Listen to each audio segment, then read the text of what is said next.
यह जम्मू कश्मीर के रहने वाले अब्दुल राशिद भट्ट, जो कि विकलांग हैं। इनका कहना है कि लोग समझते हैं जो जिस्मानी तौर से सक्षम नहीं होते वो कुछ नहीं कर सकते, मगर ये सरासर गलत है।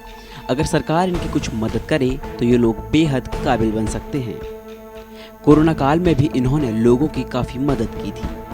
असल में जो रियासत जम्मू कश्मीर में जिन जिस्मानी तो नाखिस लोगों की तादाद है वो इस वक्त कम से करीबन 7 लाख है और हमारे एसोसिएशन के साथ इस वक्त जुड़े हुए कम से कम 35,000 लोग हैं और जिनको जो मतलब अलग अलग डिसेबिलिटी के कारण मतलब इस एसोसिएशन में आए हैं, क्योंकि पहले तो जिस्मानी तो नाखिस लोगों के मतलब जो कैटेगरियाँ थी वो 7 थी, जो डिसेबिलिटी एक्ट 2016 के तहत अब 21 कैटेगरियाँ हैं।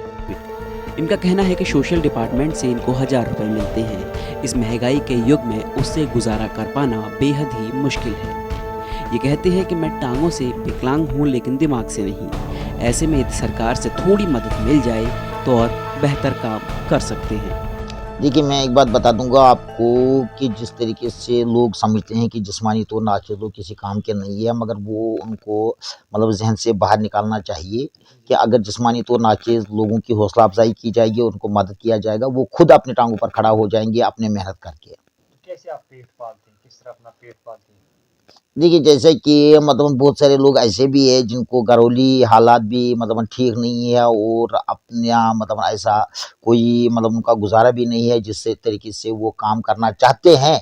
हर कोई भी काम करना चाहता है, मेहनत करना चाहता है, कमाना चाहता है, मगर उसके ज़रिए उसको मतलब उसका ज़रिया होना चाहिए कि अगर सरकार उनको कुछ मदद किया करता ताकि वो अपनी बिज़नेस करते हैं तो वो अपना रोज़गार कमाते हैं। और कुछ लोग लिखे पढ़े हैं, उनको भी अगर मतलब डिसेबिलिटी एक्ट 2016 के तहत मतलब 4% रिजर्वेशन मिल जाती है, सही तरीके से मिल जाती है, मगर बदकिस्मती की वजह से आपको पता भी है कि एसएसआरबी ने फिलहाल पिछले दफ़ा वो 4th क्लास के जो पोस्ट निकाली है उनमें भी अभी मतलब बहुत सारे लोग ऐसे हैं जो दर-दर के ठोकरें खा रहे हैं। मतलब कम वो पास तो हुए हैं, वो सिलेक्ट भी हुए हैं, मगर अभी तक उनको मतलब जॉब नहीं मिला है। कि जो नॉर्मल लोग उस मतलब लिस्ट के तहत 4th क्लास में हो गए हैं, उन्होंने आज 6-6 महीने पहले ही तनख्वाह लेना शुरू किया है। सरकार की तरफ से कितना आपको मानदेय मिलता है सोशल वेलफेयर डिपार्टमेंट की तरफ से? सोशल वेलफेयर की डिपार्टमेंट से क्या मिलता है कि 1000 रुपये मतलब मंथली इनको दिया जाता है।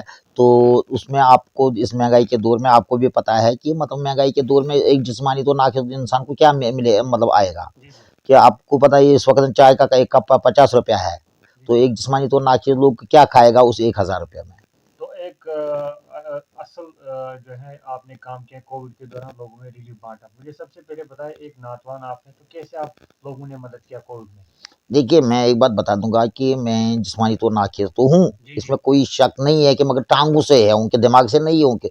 हम कुछ भी कर सकते हैं, मैंने पहले भी बोला है कि मतलब एक जिस्मानी तौर नाखिस इंसान कुछ भी कर सकता है, अगर वो चाहे कि मतलब अगर उसको मतलब सपोर्ट मिल जाए। जिस तरीके से कोविड में हमें भी कुछ लोगों ने मदद किया है, कुछ मतलब इस तरीके से कि आप मतलब आप मदद करो आगे अपने लोगों को। कैसे आपने मदद किया लोगों को?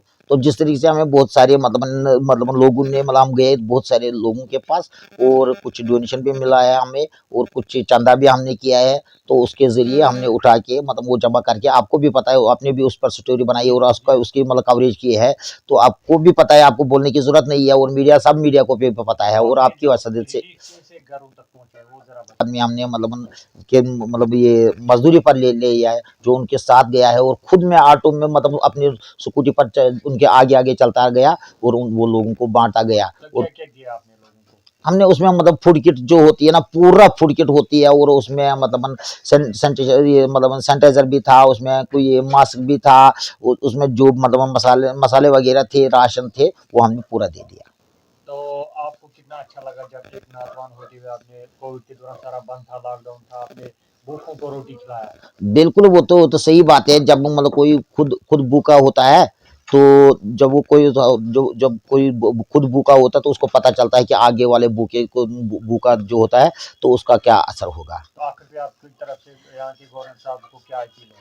मैं यहाँ के गवर्नर साहब को क्या अपील दे दूंगा कि आपको पता ही है कि कल ही में मतलब टैगोर हॉल में मतलब यहाँ मतलब गवर्नर साहब मेहमान खुशी थे जब जश्न कश्मीर का प्रोग्राम था, मैं भी उस प्रोग्राम में गया है, और बदकिस्मती की वजह से हमारी 3 टायर की स्कूटी है, तो जो हमारे टांगे हैं जिसके सहारे हम चलते हैं, हम मतलब 10 कदम भी नहीं चलते। कि आपको पता ही है कि मैं हाथ पाँव से चलता हूँ, कि वहाँ स्कूटी की वजह से मतलब उन्होंने बोला कि आप 1 किलोमीटर दूर स्कूटी रख के उधर से आ जाओ, फिर हम आपको छोड़ देंगे। ये क्या ना कोई इंसाफ है? अगर मतलब यहाँ के मतलब बड़े-बड़े ओहदेदार मतलब ब्यूरोक्रेट मतलब जो या मतलब कोई भी मतलब सियासी लीडर हो, उनकी टांगे भी है, वो खुद चल सकते हैं, पर हम लोग नहीं चल सकते। कि उन्होंने आज तक ये इंतजाम नहीं करा कि क्या है कि मतलब जिस्मानी तौर नाके लोगों के साथ किस तरीके से पेश किया जाएगा और उनको कहाँ तक पहुंचाना चाहिए। कि वो बोलते हैं कि आप 1 किलोमीटर दूर रखो स्कूटर, फिर हाथ पाँव से आते रहो। हाँ, सरकार अगर मतलब ऐसा करता है कि कोई भी प्रोग्राम हो, पहले वहाँ के मतलब उनको मतलब वहाँ पर मतलब इंतजाम रखना चाहिए जिस्मानी तौर नाके लोगों के लिए, अपनी गाड़ी रखनी चाहिए,